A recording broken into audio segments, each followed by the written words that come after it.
哎，你好吗？你怎么想起来给我打电话呀？多飞点呢。我发现这非典一来，大伙儿的日子都过得逍遥了哈。这工作生活节奏都慢了好多，我还挺喜欢这种日子的。别人说这个我信，你说我可不信。为什么呀？你这个人吧，就是个工作狂，巴不得一天当2天用呢。要你静下心过小日子，你非疯了不可。也未必。我说的可是事实，你呢，就是不懂得怎么生活。可你无所谓，可怜的是你老婆。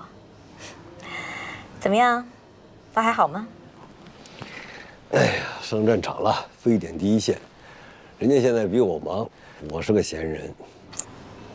那，你下一步怎么打算？打算一辈子老老实实的给老黄打工吗？说不好，等等机会再说吧。那机会来了怎么办？该不会一脚把老黄踢开？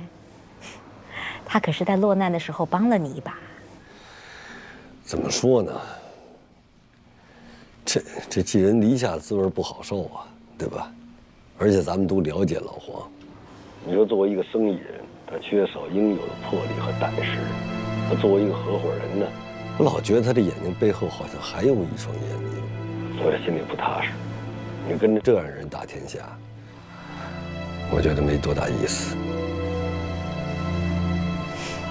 行了行了，知道你聪明想法多，但你得谨慎点，别让人发现你的狼子野心才好。先这样吧，有需要帮忙的时候再电话。好嘞，拜。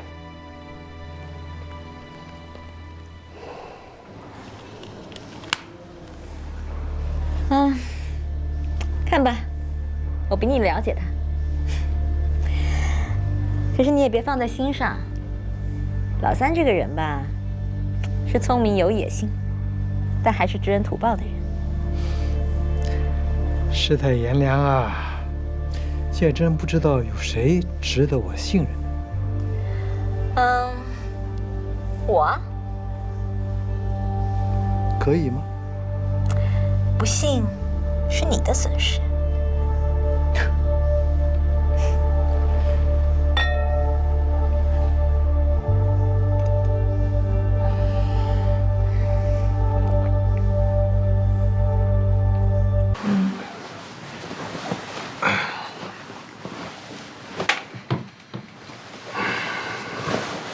今天去看老四了，怎么样？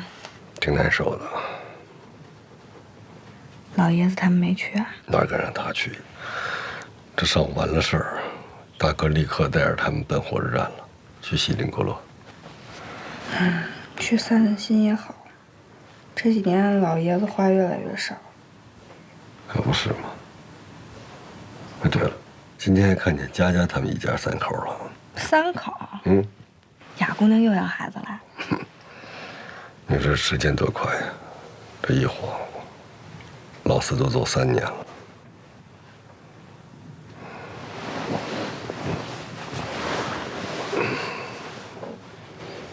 我也想要小孩。再等等。你看咱们现在，这房屋一间，地无一垄，还住老丈人家。你真有了孩子，你还得雇保姆，这一家子人住哪儿去？那得等到什么时候？快了。哎，你知道我们公司那小鹏吗？知道啊，怎么了？他呢，在我手底下干这几年呀，觉得自己翅膀硬了，想从老黄这公司出去，开个公司，自己单干。比一个80后那么年轻，能挑得起来吗？他是年轻点儿，可他们家厉害啊，有钱。光有钱也不行吧？资源和经验，这可不是钱能解决的问题。是啊，所以他想拉着我一块儿跟他干。让你给他打工啊？问题就在这儿，那我肯定不干，所以我想和他合股，一人1半。可你哪来的本钱呀？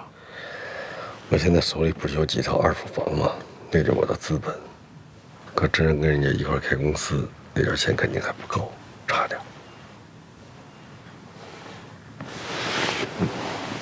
我不想挨干了，这刚踏实没几天，你就别折腾了，我这都怕了。我不想要多少钱，够吃够喝的那就是好日子。咱俩要是能天天在一起，将来再有一小孩，我觉得那就特幸福。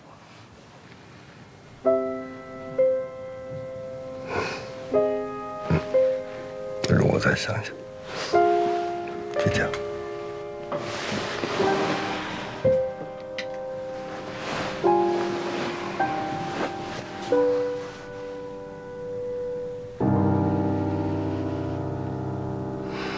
还是看看吧。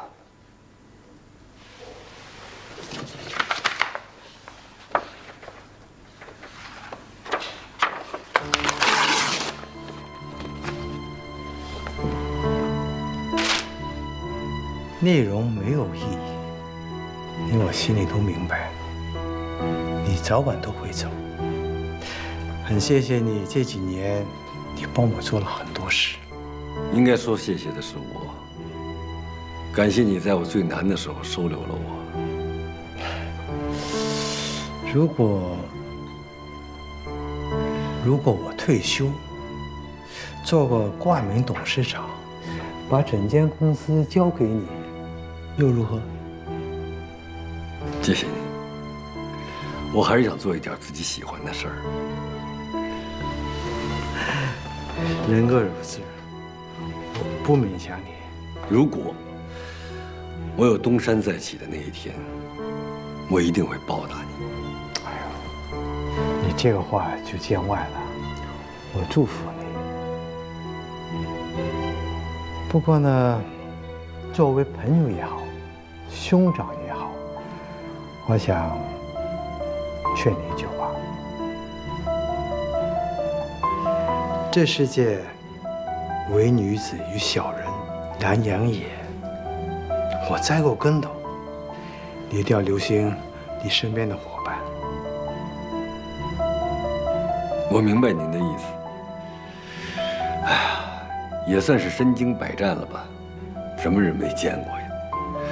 我觉得只要利益和目的是一致的，不管什么人，都可以在一张桌上喝酒。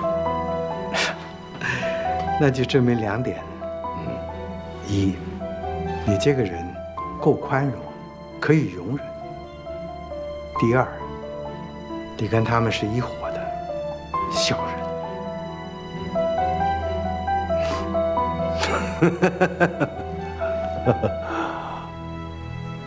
那在您心里，我是第几种？我想听你说说。第3种。那第3种是什么？他没说。那你为什么说唯女子与小人难养？这小人是小鹏，我知道，可女子是谁，我可不清楚。你呀？我？为什么？我也算是阅人无数，可是咱们认识这么久，我对你还是看不清摸不透。这样不好吗？人家都说这样的女子有魅力。不错，岳小姐不单只有魅力，而且是一个聪明人。这一点，我是不会看错的。您过奖了。唉，这1年来我在想，我真的老了，干不动了。再加上众叛亲离，心都凉了。我想退居2线。那怎么行啊？你这么多买卖谁来做？叶小姐一定会是一个很能干的总经理人选。如果我交给你，我就放心了。酬劳方面，你自己定。这还真让我有点受宠若惊。如果你愿意的话，我们可以详谈。让我考虑个1、2天吧，我们再谈。还考虑什么？天掉下来的馅饼，马上就捡起来吃，还等什么？你不会这么笨吧？可这幸福来得太突然了。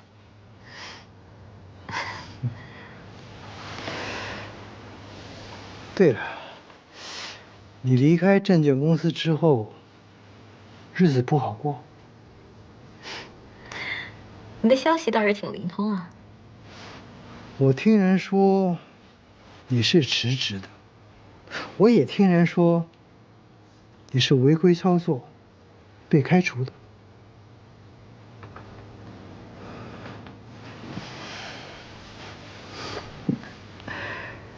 其实这一点呢，对我来说并不重要，对你来说才重要。我刚才给你的工作，你是最好的选择。考虑清楚，慢慢想，不要勉强哦。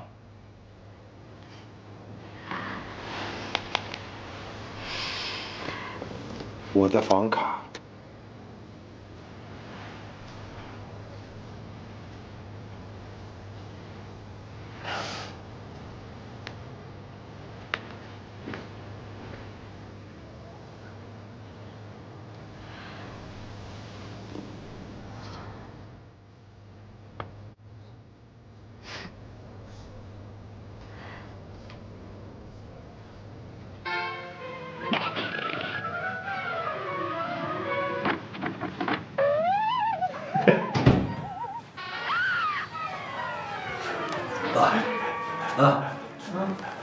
还不睡呢？我看完这个，你们先睡啊。